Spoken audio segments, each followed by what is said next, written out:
Good morning, junk removal warriors. Joseph here, Vets Hall Junk Removal, Stafford, Virginia. So I wanted to share a bit of encouragement with you this morning, guys, in the form of a customer engagement that I had earlier today.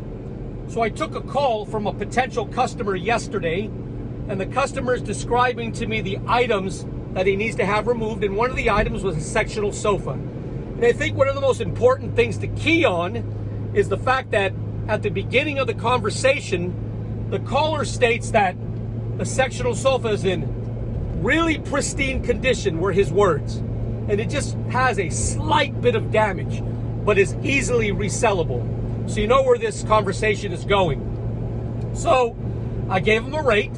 He liked the rate, but sometimes customers have to confirm with their significant other. And he said he'd call me back. No big deal. Happens all the time. So 2 hours pass. He hasn't returned my call. 5 hours pass. He hasn't returned my call. I lay my head down to sleep last night, and I still haven't heard from him. I wake up this morning, and there's a text, and the text says, "We'd love to do the deal, but we'd like you to reduce the rate by $150 because you can easily resell the sofa." Guys, there's nothing wrong with what he's trying to do. He's trying to frame the deal in his favor. I get it. Everyone wants to save money, especially these days. So I called him and I said, "Sir, unfortunately, I'm not going to be able to reduce the rate, and this is why." And in a nutshell, although I didn't tell the customer what I'm going to tell you, I framed it a different way. I said, "Unfortunately, we don't flip sofas. We don't flip furniture. You may feel that your sofa has value, but I have found that sofas are very hard to sell, and if a sofa even has a slight amount of damage, it's just going to end up in the landfill. Not even donation centers or Goodwill or Habitat are going to take these items." Okay, not a big deal. And guys, I want to mention that on this particular call, I was informative, I was friendly, I was approachable, and I feel I did a really good job in meeting all of the customer's needs over the telephone, representing Vets Hall Junk Removal well. And wouldn't you know it, guys, he has to confer with his significant other just one more time. So to his credit, he replies back in 5 minutes. We talk, he says, "Unfortunately, this is a really good sofa and it's easily resellable. We have other things that we need you to haul that are resellable as well. Do you get what I'm saying?" And I said, "Sir, unfortunately, I don't get what you're saying. Are you saying that you're going to reduce the amount of items that are taking? Or are you saying you have to cancel?" He says, "I'm going to cancel. I believe you're just not the right fit for us." And guys, I was taken aback. And for just a split second, I took it personally. And this is what I wanted to share with you today.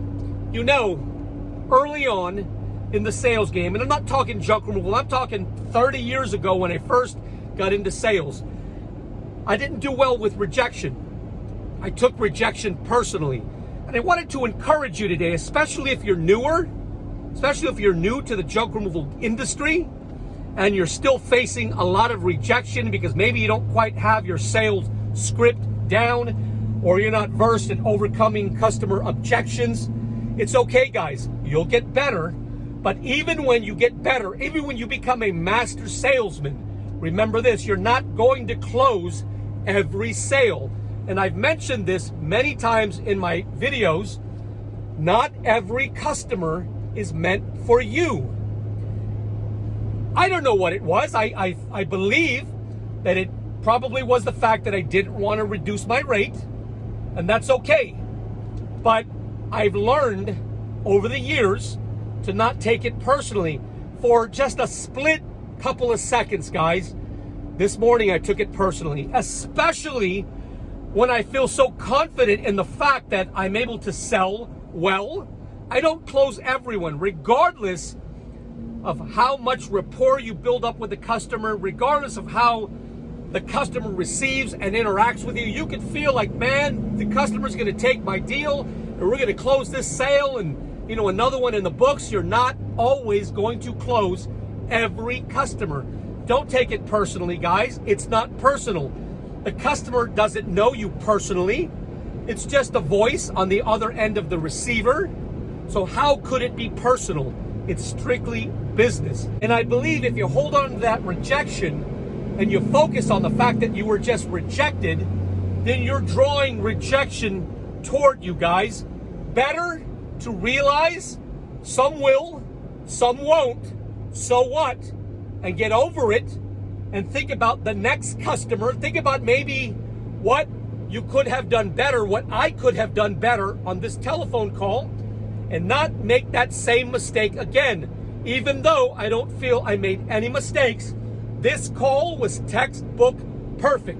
So what I'm gonna do now is I've given the customer a couple of hours to think about it and to maybe reach out to other joke removal companies, because I know the rate that I provided the customer was extremely fair. Guys, our rates are extremely fair.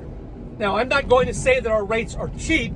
I'm going to say our rates are fair relative to the level of customer service we provide.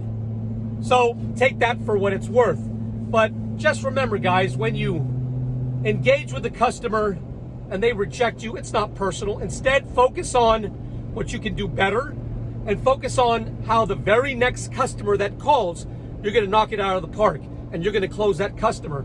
And if by chance you don't close that next customer, well, don't buy into the rejection. Guys, the key to the matter is this.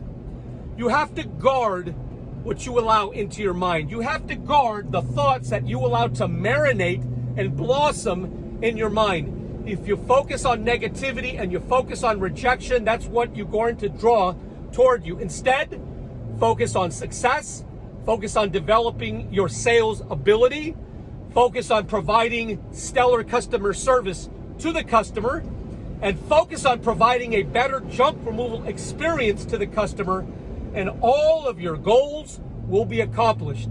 So I just wanted to encourage you this morning, guys, with this little bit of junk removal wisdom.